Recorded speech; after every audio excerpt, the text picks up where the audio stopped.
My name is Sophia. This story is about my greedy mother-in-law, Sally. She's my late husband's mother. Although I don't like calling her that, she never deserved the title of a mother. If you think I'm being unfair about this, you need to hear my story. I met Jared when I was in college. We were in some of the same classes and hit it off from the very beginning. We had some common interests and hobbies that tied us together. Back then, we were both struggling. I had a daughter, Alice, from my teen years, whose father terminated his rights. While my parents did help me out with her, I was working 2 jobs to get through college and take care of my child. It was a very difficult time, but I knew there was no other way. Jared also had financial troubles of his own. His mother kicked him out of the home when he turned 18. She told him that he is an adult now and should not expect any money from her again. Jared begged his mother to house him at least for a little while. What little money he had made from his teen years was actually taken away by Sally because she thought she deserved it for raising him. So Jared was penniless when he was kicked out. He had to also work 2 jobs to pay tuition and make some savings. Our joint troubles also brought us closer over time. We had to work hard to balance our relationship and responsibility. As a result, we became a strong pair and were admired by everyone. We graduated college and I joined a job. Jared, on the other hand, wanted to start his own company. We sat down to think things over. While his strategies were great, money would be tight. So, he decided to move in with his mom. She had been pestering him for money, and he agreed to pay her if she let him live there. Things went south pretty quickly from there. While Jared was living there, I was rarely allowed to visit. Sally said, "My son is already low on cash. He doesn't have enough money to have a girlfriend, especially one that comes with a big burden." Excuse me, my daughter and I are not burdens. I earn and provide for my daughter by myself. That is exactly why I couldn't take in Jared, even if I wanted to. Exactly. If you had adopted out your brat, I didn't need to have my son freeload on me. He would have been out of my hair. Mom, I don't freeload on you. I pay you a lot of money and rent and even take over your debts. It's not like you let me live for free. Besides, Alice is not a burden. Don't talk like that about a child. Why won't I? Children are burdens. Look at you, Jared. I thought I would be rid of you when you turned 18. Now you are here depleting my income. Stop talking to your son like that. He is literally paying to stay here. I deserve the money. I am his mother, and he needs to pay me back for raising him.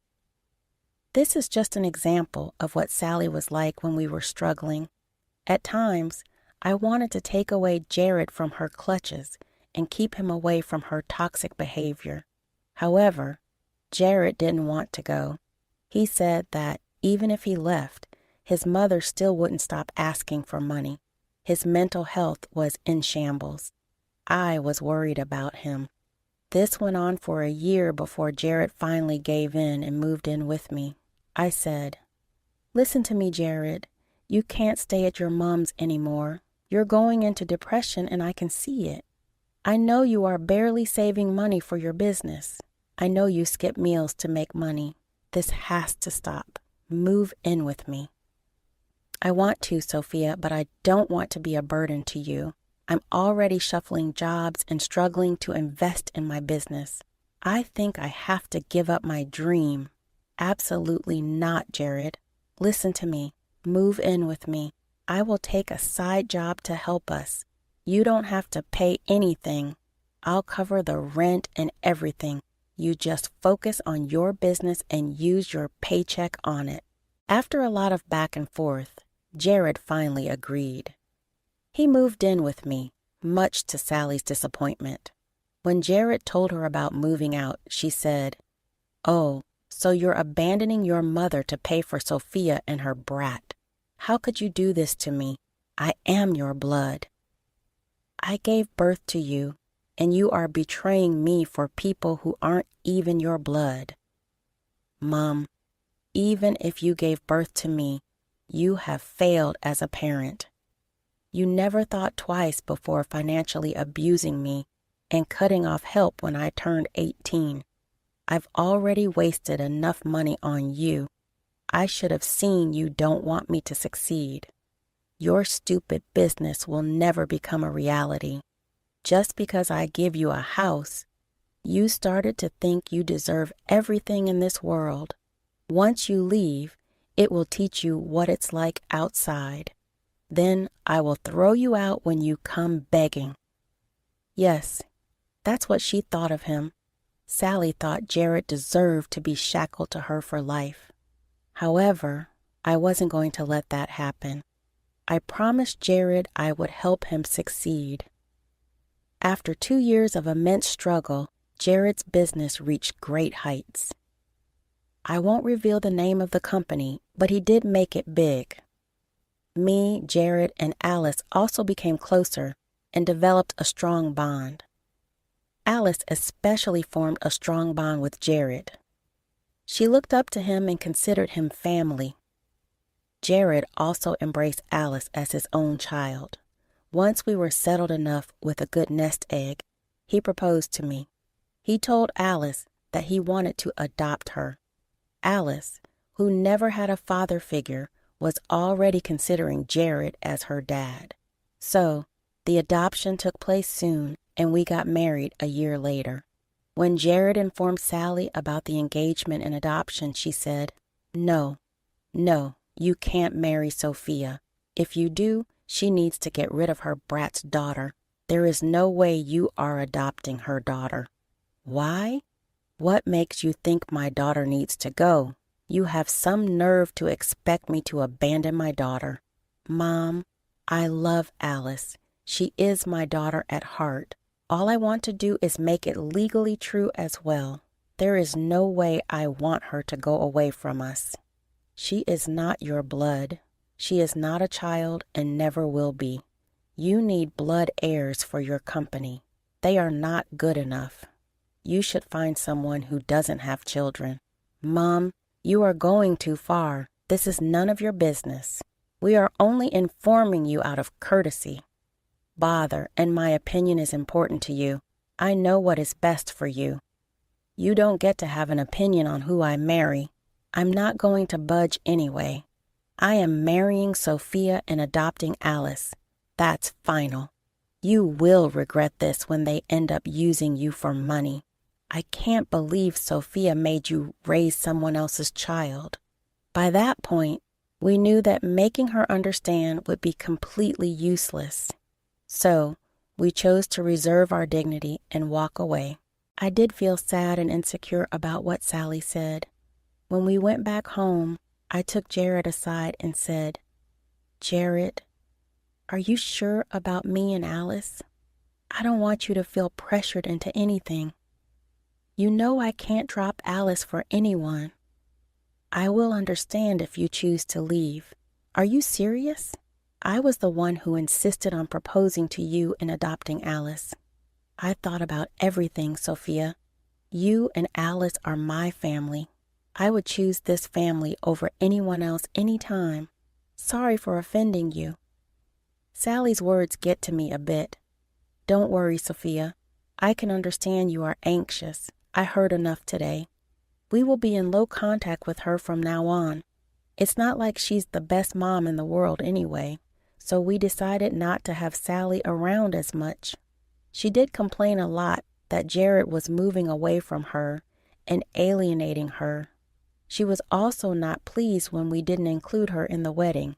She thought she should have a special role to control and plan everything." Sally said, "It's bizarre how you have never included me in anything. I'm experienced and wise with much better taste than yours. You should be taking my opinion." "Why the hell would I take your suggestion for our wedding? I am the mother of the groom. I deserve some respect. Your bad expenses are draining my son dry anyway." Someone needs to stop you. Yes, the mother of the groom who disapproves of the wedding. Mom, this is our wedding. I don't think we need to take permission from you. If you keep being this overbearing, I would have to uninvite you. Sally did throw a fit on this comment, but managed to keep it together for the wedding. She did show up in a white dress and tried to imitate me. Thankfully, I remained calm and didn't make a fuss. Instead, she received so many stink eyes from our guests that she had to go and change. After we got married, Sally doubled down on Jared. She demanded money from him and tried to convince him to leave me. She never missed any opportunity to criticize our lives and tell Jared that he made a mistake. We did offer olive branches, but she refused every time. It all came to a head when we invited her to Alice's 8th birthday. She did show up, but without a gift. When Alice ran to her calling her grandma, she said, "You, don't call me grandma. I'm not your grandma." "But you are my grandma." "Absolutely not. My son Jared is not your dad. He only lets you call him that because he pities you. He won't be your dad when he has a child of his own." "Mom, what is wrong with you? Why would you say that?" "I said the truth, Jared. She needs to know. Besides, I won't let anyone call me grandma if they are not my biological grandchildren. This brat is just adopted and not your real child. How dare you insult my daughter? Today is her birthday, and you managed to upset her in the worst way possible. That's it, Mom. I've had enough of your behavior. Get out and don't ever come back. We are going no contact with you." I was busy calming my crying daughter when Jared kicked her out. We were embarrassed when everything happened in front of the guests. However, they were pretty helpful and did their best to make Alice happy again. Jared also repeatedly assured Alice that he would never leave or forget her. After this incident, we went in definitely no contact with Sally. She did fight with Jared about cutting her off, but didn't care about us as usual. To be honest, I was happy I would never have to deal with her again. We went back to being the happy family we always wanted to be. However, after many years, life hit us. Jared ended up having aggressive lung cancer. It was diagnosed too late, and we only had a few months left. He was miserable and in pain. Alice and I were beside him at all times. Alice had just graduated and immediately came back to be with her dad. I did tell Sally about the situation to see if she wanted to see him one last time. However, she only checked in once a week and didn't even come to see him. One day, when I was visiting Jared alone, he said, "I'm afraid Mom is planning something. She keeps asking me about my company and assets. She's starting to get greedy again. Can't believe this woman. She is already hounding you about assets. How can a mother be so cruel?" "I'm used to this, Sophia. It doesn't bother me anymore. What bothers me is you and Alice being harassed by her after my death. I've been thinking about this for a while. It's keeping me up at night. Don't worry, Jared. I have the perfect plan to teach her a lesson. You take care of your health, and I will tell you what we can do." Sadly, about 2 months after our conversation, Derek passed away. Alice and I were devastated. Frankly speaking, none of us have been the same. We had to arrange the funeral and inform everyone in a very short time. It all felt very surreal to me. I also invited Sally with the last bit of hope that she would grieve for her son and accept her mistakes. She was his mother, after all. Sally did show up to the funeral. I thought she had finally come to her senses and was there to grieve for her son. However, her motives became very clear soon. She walked up to me and said, "There you are, Sophia. Just so you know, I'm here to tell you that I will take over Jared's company." "What are you talking about?" I asked. "Alice cannot inherit the company or his assets. She is not his biological child. His company should go to someone who shares his blood. Only people from his bloodline deserve his company. You are a vile woman, Sally. Even if Alice is not his daughter, Jared loved her like his own. You don't get to come and disregard their relationship. Everyone knows how close they were. That happened only because you and your daughter brainwashed him. There is no way he loved Alice like his own. Blood always comes first. She should never get the company." "Is that right, Sally? Then who should get all his assets? Tell me." "I am Jared's mother. We share the same blood. It was I who worked hard to raise him. You don't deserve anything. It was I who stood by him when he established his company. So I should be the one who gets everything. You are nothing but a delusional witch. You never supported your son and kicked him out when he was 18. Then you forced him to pay your debts when he was struggling to establish the company. Well, those things don't matter. The truth is that I was there and you were not. So all of this will belong to me. Just wait until the will is read. I can't wait to join as the new CEO." That's when I started to smile a little. My late husband was not even in the grave, and Sally was already dreaming of being a CEO. Sally thought she could just show up after years and whisk away my husband's company, the company he built with his blood, sweat, and tears. Let's also ignore the fact that she is completely incapable of handling a company this big. The audacity of this woman to think she can just take away someone's property is mind-blowing. Making a scene and shouting at her won't accomplish anything.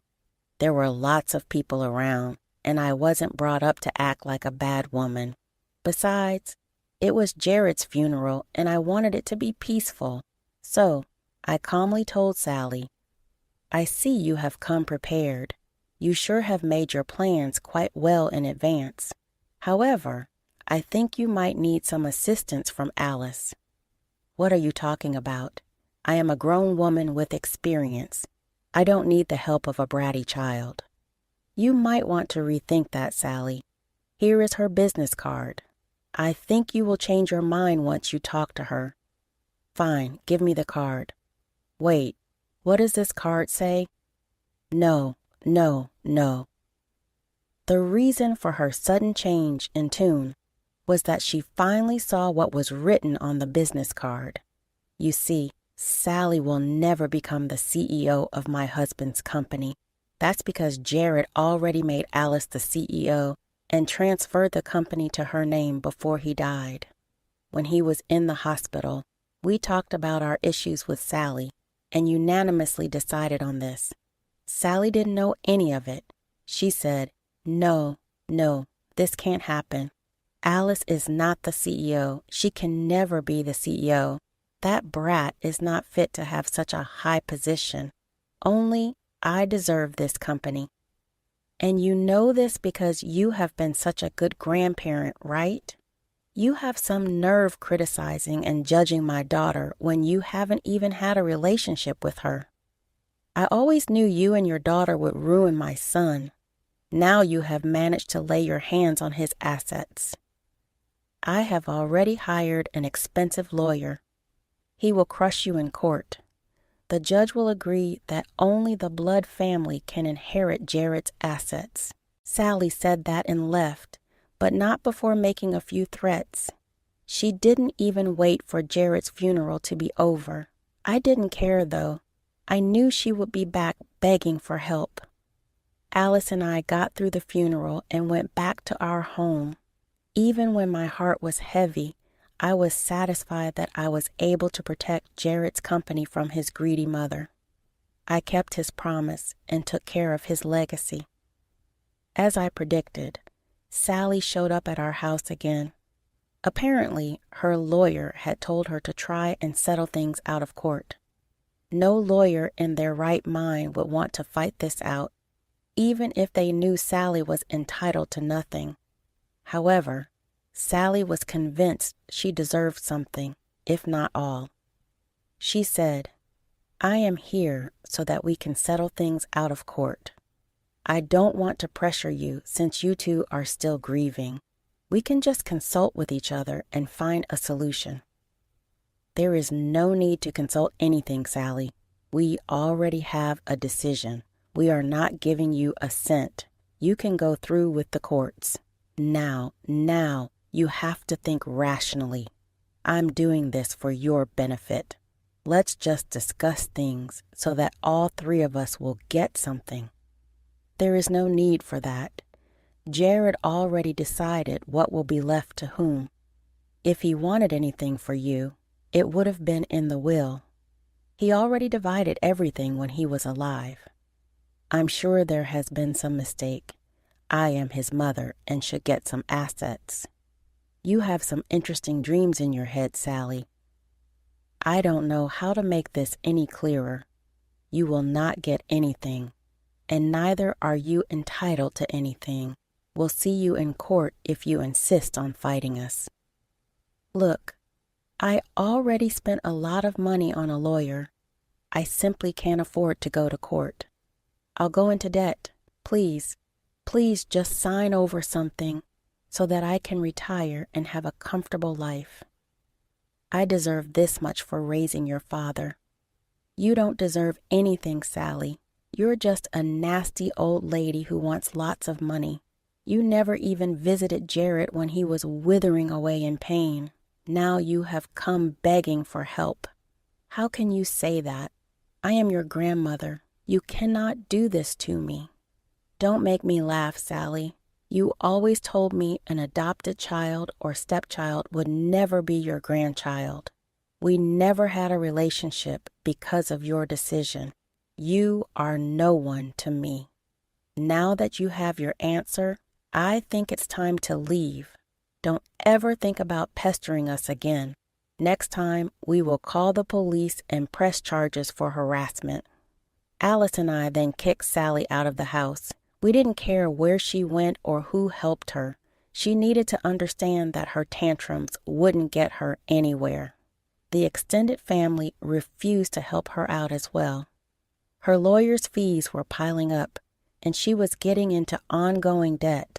When the court date finally came, the judge laughed her out of court. She finally understood that she had no leg to stand on. Last I heard, Sally was back in her small town and barely getting by. It doesn't look like she will ever retire in this lifetime. Her decision to hire an expensive lawyer was stupid and reckless. She ended up losing her little savings to pay his fees. No one wants to keep in touch with her anymore. She's alone and miserable. Meanwhile, my daughter is prospering at the company. Everyone there already likes her since she is an intelligent girl. Since joining the office, she has moved in with her fiancé and is looking forward to a wedding next year. I, on the other hand, am trying to move on and stay strong for Alice. Losing Jared was hard, and I don't think I'll ever fully recover from this. However, I'll be here for my daughter and to keep the memories of Jared alive. I'm sure he is smiling down at us and having a good laugh about